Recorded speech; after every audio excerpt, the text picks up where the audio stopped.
Hello, नमस्कार। आज हम बात करेंगे कलकत्ता विश्वविद्यालय आयोग या सैडलर कमीशन के बारे में।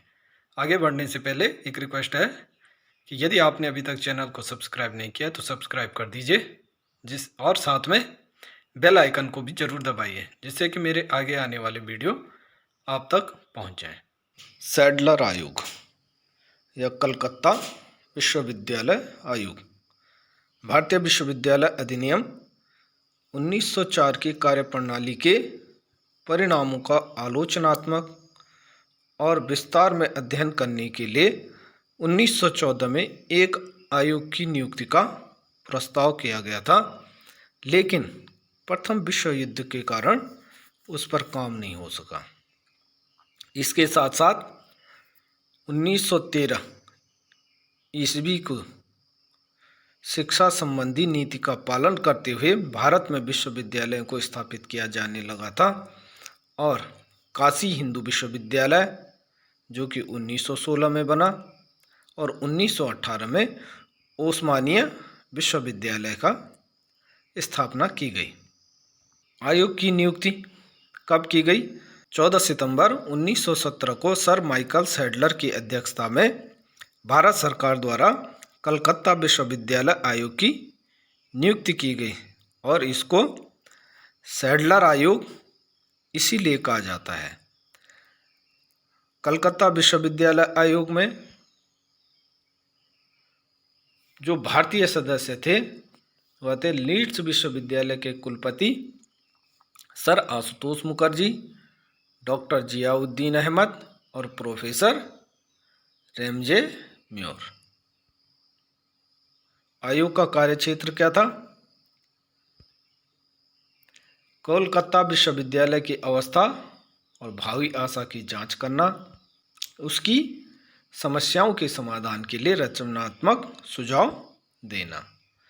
आयोग ने 13 भागों में विभाजित अपनी रिपोर्ट सन 1919 में प्रस्तुत की।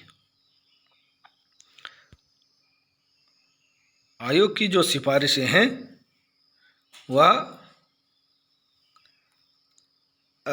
केवल कलकत्ता विश्वविद्यालय आयोग से संबंधित ही नहीं है, बल्कि माध्यमिक शिक्षा से संबंधित भी हैं, उच्च शिक्षा से संबंधित भी हैं, स्त्री शिक्षा से संबंधित भी हैं।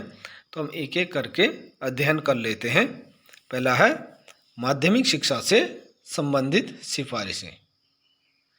आयोग मानता था कि माध्यमिक शिक्षा विश्वविद्यालय की शिक्षा का आधार है। इसके लिए उसने निम्न सुझाव दिए। विश्वविद्यालय में दाखिला इंटरमीडिएट परीक्षा में सफलता के बाद लिया जाना चाहिए। इससे पहले क्या होता था कि हाई स्कूल के बाद सीधे विश्वविद्यालय में दाखिला हो जाता था। दूसरा क्या कहा? इंटरमीडिएट कक्षाओं को विश्वविद्यालय से अलग किया जाना चाहिए। इसके लिए इंटरमीडिएट महाविद्यालय की स्थापना की जानी चाहिए। पाठ्यक्रम में विविधता होनी चाहिए। आयोग ने कहा कि जो पाठ्यक्रम है उसमें चिकित्सा, इंजीनियरिंग, कृषि, वाणिज्य, शिक्षा, विज्ञान और कलाओं का शिक्षण होना चाहिए। ट्यूटोरियल और सेमिनार, उच्च शिक्षा में जो है ट्यूटोरियल और सेमिनार के माध्यम से पढ़ाया जाना चाहिए। आर्थिक सहायता का उचित प्रबंध किया जाना चाहिए। हाई स्कूलों में अंग्रेजी और गणित को छोड़कर प्रांतीय भाषाओं में शिक्षण का माध्यम बनाया जाना चाहिए। इसके अतिरिक्त क्या कहा? प्रत्येक प्रांत में एक माध्यमिक और इंटरमीडिएट परीक्षा बोर्ड होना चाहिए। बोर्ड स्वायत्त होना चाहिए। इसमें 15 से 18 सदस्य होने चाहिए जो सरकार, विश्वविद्यालय, इंटरमीडिएट महाविद्यालय और हाई स्कूलों का प्रतिनिधित्व करें। इंटरमीडिएट कक्षाओं में छात्रों की संख्या कम होनी चाहिए और बालक का एक दूसरे से निकट संपर्क में आ सकें, ऐसी व्यवस्था की जानी चाहिए। उच्च या विश्वविद्यालय संबंधी सिफारिशें। विश्वविद्यालयों पर सरकार का नियंत्रण कम कठोर और लचीला होना चाहिए। विश्वविद्यालय में शिक्षकों की नियुक्ति चुनाव समितियों द्वारा और बाहरी विशेषज्ञों द्वारा की जानी चाहिए। सीनेट और सिंडिकेट के स्थान पर विश्वविद्यालय के प्रबंध के लिए कोर्ट एवं कार्यकारिणी परिषद होनी चाहिए। परीक्षाओं, कोर्सों एवं डिग्रियों की व्यवस्था करने के लिए एकेडमिक काउंसिल की स्थापना की जानी चाहिए।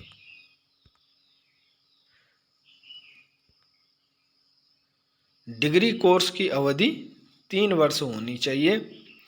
ऑनर्स कोर्सेज का भी आरंभ किया जाना चाहिए और उन्हें पास कोर्सों से भिन्न होना चाहिए। पाठ्यक्रम में विविधता होनी चाहिए। वही जो है इसमें इंजीनियरिंग, शिक्षा, चिकित्सा, कानून, कृषि या शिल्प विज्ञान जैसे कोर्स सम्मिलित किए जाने चाहिए। 2 प्रकार के महाविद्यालयों की स्थापना की जानी चाहिए। ओरिएंटल स्टडीज का विकास किया जाना चाहिए।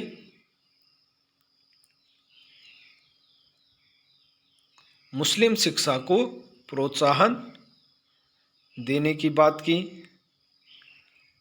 और प्रत्येक विश्वविद्यालय में शारीरिक प्रशिक्षण के लिए एक निर्देशक की नियुक्ति की जानी चाहिए। तीसरा, इसकी कोलकाता विश्वविद्यालय संबंधी सिफारिशें क्या हैं वो भी देख लेते हैं।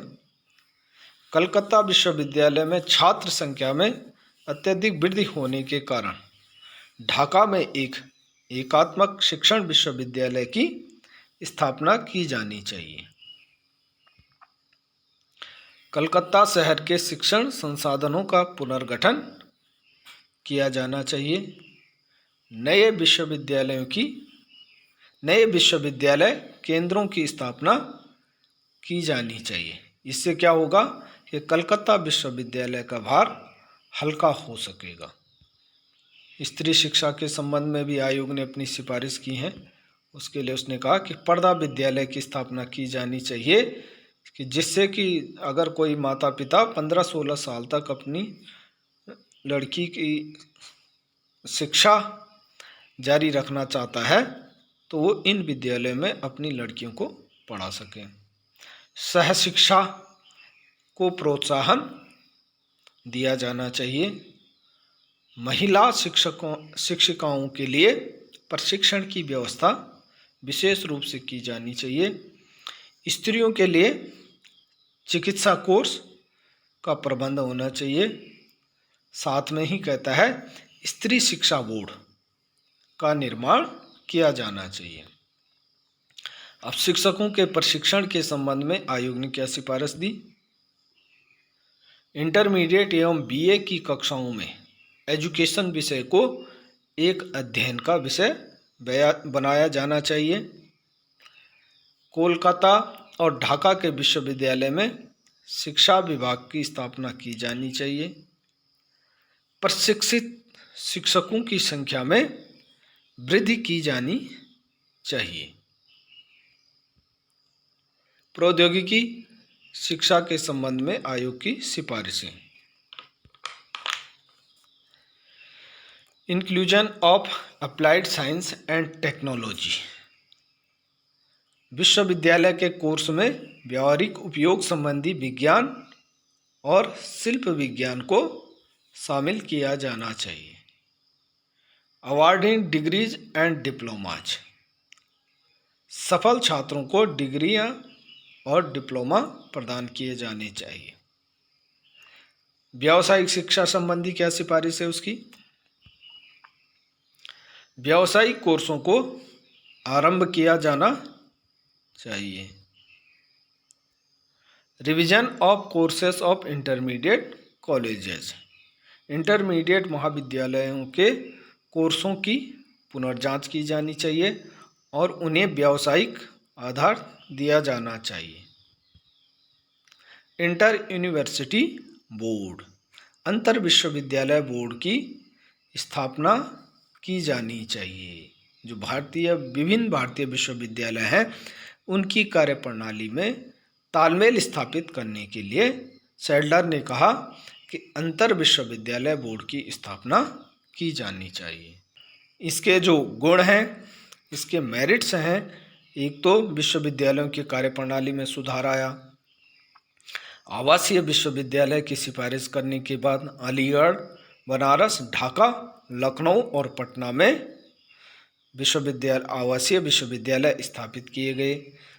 प्रौद्योगिक एवं व्यावसायिक कोर्स को प्रारंभ करना, इसने जो सिफारिश की उससे जो है विश्वविद्यालय संबंधी शिक्षा की विधि में सुधार आया।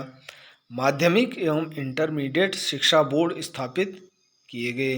इंटरमीडिएट महाविद्यालय देश में अनेक स्थानों पर स्थापित किए गए।